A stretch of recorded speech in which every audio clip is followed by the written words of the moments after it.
हर हर महादेव। यह है प्रयागराज में गंगा, यमुना और सरस्वती का संगम, जहाँ श्रद्धालु ज्योतिषी कह रहे हैं कि ये जो है महाकुंभ है, जिसका सहयोग 144 साल बाद आया है। तो आइए इस समय आपको प्रयागराज महाकुंभ में आ रहे हैं। पवित्र संगम पर देश विदेश से आए करोड़ों श्रद्धालु डुबकी लगा रहे हैं और श्रद्धा की और आस्था की इस डुबकी में सब लोग पवित्रता का, स्वच्छता का विशेष ध्यान रख रहे हैं। यह इस कुंभ की विशेषता। यदि आपकी योजना भी प्रयागराज संगम पर डुबकी लगाने की है तो मैं वो चीजें आपको जरूर बताऊंगा जो मुझे यहाँ आए हुए लोगों ने अपने अनुभव के आधार पर बताई है।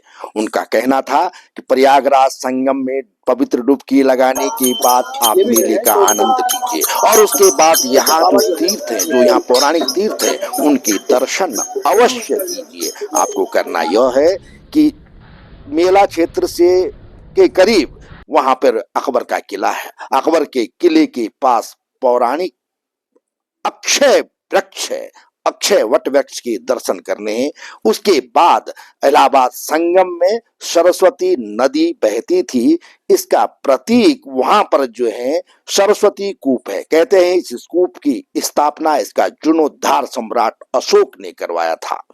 उसके बाद आपको आगे जाना है और आगे जाकर के लेटे हुए हनुमान जी के दर्शन करने। लेटे हुए हनुमान जी के दर्शन अभिभूत करते हैं और लगता है जैसे मन की मुरादें सालों बाद पूरी हुई है। यहाँ आस्था का समुद्र जैसे उमड़ने लगता है। बोले बजरंग बली महाराज की जय।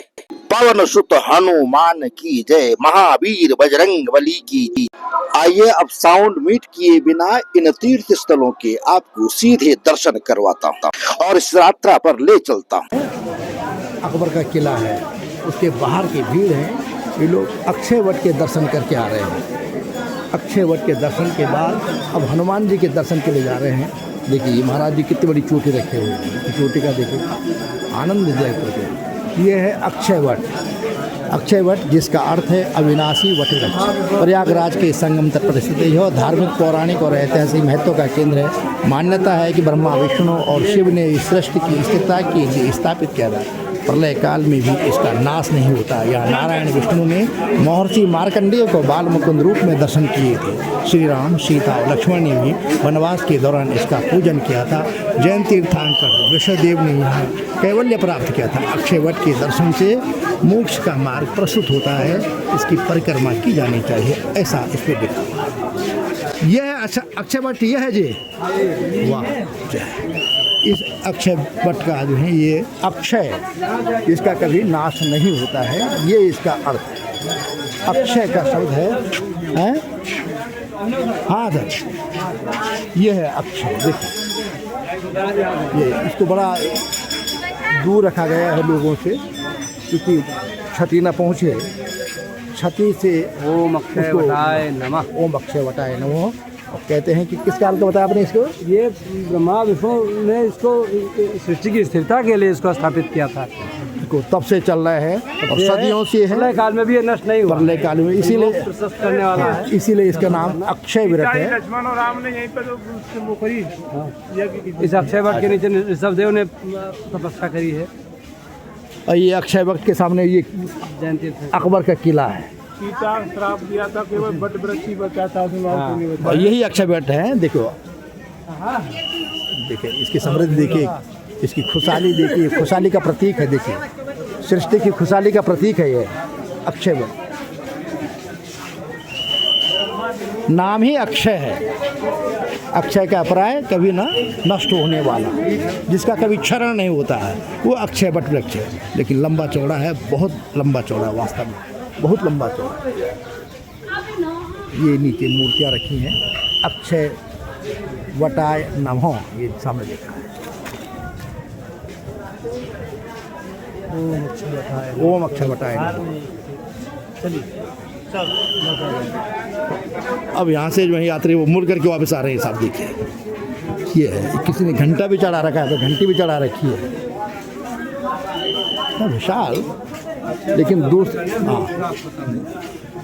हाँ मोक्ष प्राप्ति हो, हमने उनके दर्शन कर लिए, हम धन्य हो गए, हम अपने खुश मान रहे हैं। मोक्ष की हम नहीं जानते हैं, लेकिन अब जो है ये देख करके मन पवित्र तो हो गया, खुश तो हो गया। भीड़ चाहे कितनी हो, लेकिन व्यवस्था इतनी बढ़िया है कि कहीं कहीं भगदड़ की स्थिति नहीं बन सकती है। हम दर्शन करके आ गए हैं। दूसरी यात्री जो हैं स्नान करने के बाद, संगम में स्नान करने के बाद अक्षय वट के दर्शन के लिए आ रहे हैं, और ऐसी व्यवस्था की गई है कि कहीं कोई भगदड़ होने का नाम नहीं है, हो भी नहीं सकता है, क्योंकि ये करीब 1 किलोमीटर लंबी जो है वहाँ से लोगों को यहाँ भेजा गया है। लोग आएंगे लंबे जो है यात्रा करके, ये गैलरी बनाई गई है दोनों तरफ से, ये सिर्फ जाने के लिए, इसका स्थल आने में नहीं हो सकता है।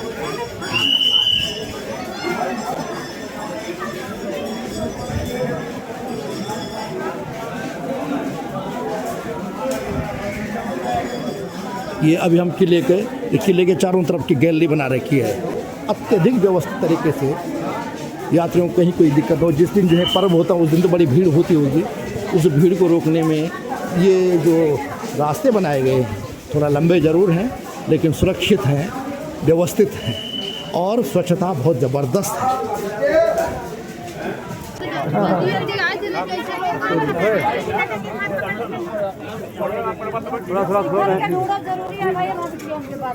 बहुत आगे जा रहे हैं। सरस्वती कूप बना है, कुआं बना है वहाँ पे, तो यानी सरस्वती नदी के प्रमाण है वो, है ना।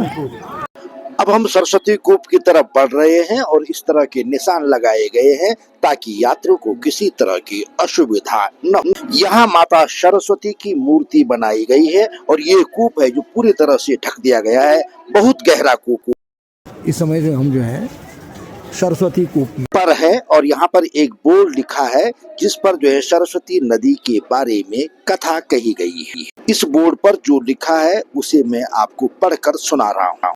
सरस्वती कूप जो प्रयागराज का जो है, देखो सरस्वती कूप का हिंदू पौराणिक कथाओं के अनुसार सरस्वती नदी को एक दिन भगवान गणेश ने गायब होने का श्राप दिया था। कहानी यह है कि जब ऋषि वेद व्यास सरस्वती नदी के किनारे गणेश को महाभारत लिखने के लिए पढ़कर सुना रहे थे, तो उन्होंने नदी को धीरे बहने के लिए कहा ताकि वो पढ़ना समाप्त कर सके। हालांकि सरस्वती नदी नहीं मानी और तेजी से बहती रही, जिससे गणेश क्रोधित हो गए और नदी को भूमिगत होने का श्राप दे दिया।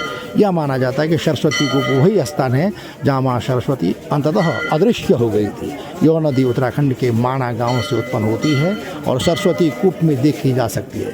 सरस्वती नदी का ऐतिहासिक और धार्मिक महत्व है क्योंकि त्रिवेणी संगम की संगम स्थल पर गंगा यमुना जी से मिलकर अदृश्य हो जाती है। और यही जो है मैं बोल रहा था पहले भी मैंने बताया था कि गंगा यमुना और त्रिवेणी का संगम, ये त्रिवेणी का संगम है, गंगा यमुना और त्रिवेणी का संगम है। और यहाँ पर जो है लीजिए ये सरस्वती कूप है। कहते हैं कि यही जो है माता है, यही देखिए बहुत गहरा कूप है। कहीं है, दिख रहा है? हाँ दिख रहा है।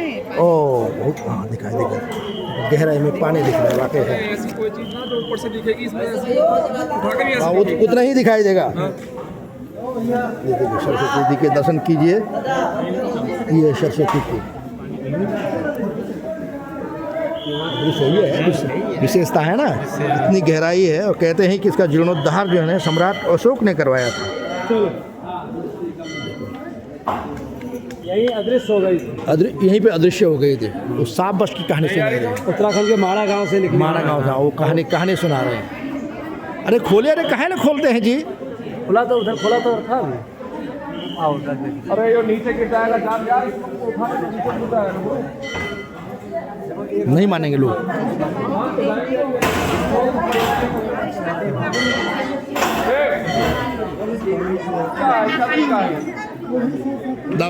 ये तरीका है। लोग ना माने भाई, बड़ा टफ है लोगों का भी जो है। देखो ऐसी है,